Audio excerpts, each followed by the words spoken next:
Hello guys, welcome back to my YouTube channel. This is me Barkha Sahni और मैं आ गई हूँ एक नई वीडियो के साथ। तो फाइनली मैं लेके आ गई हूँ ऑर्गेनाइजिंग चैप्टर के नोट्स, हैंड रिटन नोट्स जो कि मैंने खुद प्रिपेयर करे हैं फॉर यू गाइस। तो आप इसको फ्रीली एक्सेस कर सकते हो पीडीएफ के थ्रू, और इसकी पीडीएफ मैं अपनी डिस्क्रिप्शन में डाल दूंगी और उस लिंक पे क्लिक कर आप जो है पीडीएफ को एक्सेस कर लेना और इन नोट्स के थ्रू अच्छे से पढ़ लेना। तो आज की इस वीडियो को शुरू करते हैं। सो ऑर्गेनाइजिंग चैप्टर नंबर 5 ये है। तो सबसे पहले मैंने ऑर्गेनाइजिंग क्या होता है उसकी डेफिनेशन लिख दी है यहाँ पे मैंने। फिर ऑर्गेनाइजेशनल स्ट्रक्चर मोस्ट इंपॉर्टेंट चीज़ है, यू शुड नो ये क्या होता है। फिर उसके बाद प्रोसेस पूरा ऑर्गेनाइजिंग का मैंने यहाँ पे लिख दिया है। फिर इम्पॉर्टेंस कवर करी है मैंने ऑर्गेनाइजिंग की। अब यहाँ पे आप देखोगे तो मैंने बहुत सारे वर्ड्स को अंडरलाइन करा है, तो ये बहुत इंपॉर्टेंट वर्ड्स हैं।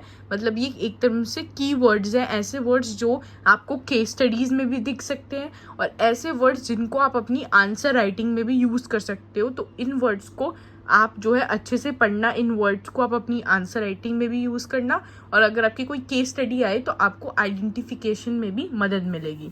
देन इम्पॉर्टेंस ऑफ ऑर्गेनाइजिंग है, आप देख सकते हो यहाँ पे मैंने सारे जो पॉइंट्स हैं वो शॉर्ट में कवर करे हैं, और जो उस पॉइंट में इम्पॉर्टेंट चीज़ है एनसीईआरटी के अंदर से वो लाइन्स मैंने यहाँ पे आपके लिए लिख दी है। फिर ऑर्गेनाइजेशन स्ट्रक्चर की होती है वो हमने यहाँ पे लिख दिया है। टाइप्स ऑफ ऑर्गेनाइजेशन स्ट्रक्चर भी मैंने लिख दिया कि फंक्शनल स्ट्रक्चर और डिविजनल स्ट्रक्चर। तो ये मोस्ट इंपॉर्टेंट टॉपिक है, फंक्शनल स्ट्रक्चर और डिविजनल स्ट्रक्चर। तो इसको अच्छे से पढ़ लेना, इसके एडवांटेजेस डिसएडवांटेजेस। फिर फॉर्मल ऑर्गेनाइजेशन, इनफॉर्मल ऑर्गेनाइजेशन के एडवांटेजेस डिसएडवांटेजेस, फिर वो भी मैंने यहाँ पे लिख दिए हैं सारे।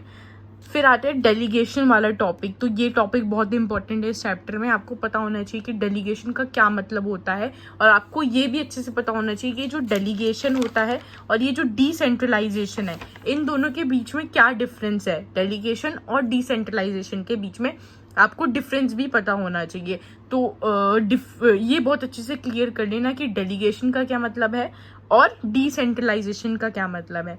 फिर यहाँ पे मैंने डेलीगेशन के एलिमेंट्स कवर कर दिए हैं, अथॉरिटी, रिस्पॉन्सिबिलिटी, अकाउंटेबिलिटी, और फिर उसके बाद यहाँ पे मैंने डेलीगेशन की इम्पोर्टेंस कवर कर दी है।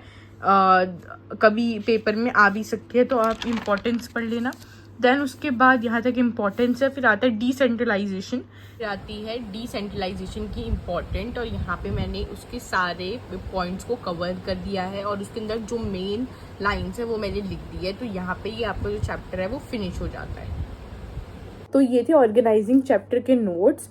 तो मैं आपको बोलूँगी कि नोट्स का बहुत अच्छे से बेनिफिट उठाओ और अच्छे से यूज़ करो, बिकॉज ये जो नोट्स हैं वो आपके लिए बेनिफिशियल है। किस चीज़ के लिए? रिवीजन करने के लिए। मुझे बहुत सारे बच्चों का कमेंट आता है कि हम पुराना आगे बढ़ रहे हैं पर पुराना भूलते जा रहे हैं। वो इसलिए भूलते जा रहे हो क्योंकि आप रिवीजन नहीं कर रहे हो, और रिवीजन करने का सबसे अच्छा तरीका यही होता है कि आप अपने नोट्स जो आपने बनाए हैं, अगर आपने नहीं बनाए तो किसी और के नोट्स से अगर आप यूज़ कर रहे हो या कहीं से आपने नोट्स निकाले हैं तो उन नोट्स का आप अच्छे से जो है पढ़ो। अगर आप उन नोट्स को पढ़ रहे हो, उन नोट्स के थ्रू आप रिवीजन कर रहे हो, तो कभी भी आप अपना पीछे का नहीं भूलोगे। तो अगर मैंने अपना ऑर्गेनाइजिंग चैप्टर पढ़ा है, उसके बाद मैं 2 दिन बाद इन नोट्स के थ्रू अपने ऑर्गेनाइजिंग चैप्टर का रिवीजन करूंगी, और फिर उसके बाद मैंने 1-2 दिन बाद फिर इन नोट्स के थ्रू रिवीजन कर लिया, तो मैं कभी भी ऑर्गेनाइजिंग चैप्टर को नहीं भूलूंगी, पुराना मैं नहीं भूलूंगी। तो रिवीजन करना ज़रूरी है। तो रिवीजन ऐसे होता है किसके थ्रू? अपने नोट्स के थ्रू। तो नोट्स के थ्रू रिवीजन आपको करना चाहिए। अगर आप रिवीजन नोट्स के थ्रू नहीं कर रहे हो तो फिर उसके बाद आप जो है पुराना ऑब्वियस सी बात है भूलोगे ही भूलोगे, अगर आप अपने रिवीजन पे ध्यान नहीं दोगे।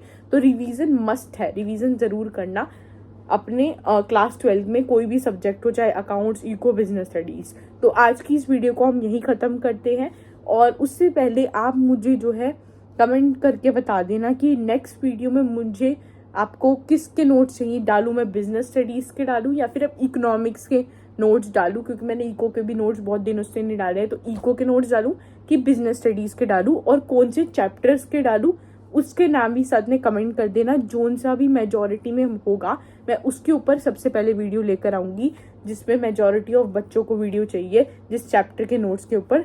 सो अगर आपको ये वीडियो पसंद आई है तो प्लीज़ इस वीडियो को लाइक कर देना और मेरे चैनल को सब्सक्राइब कर देना।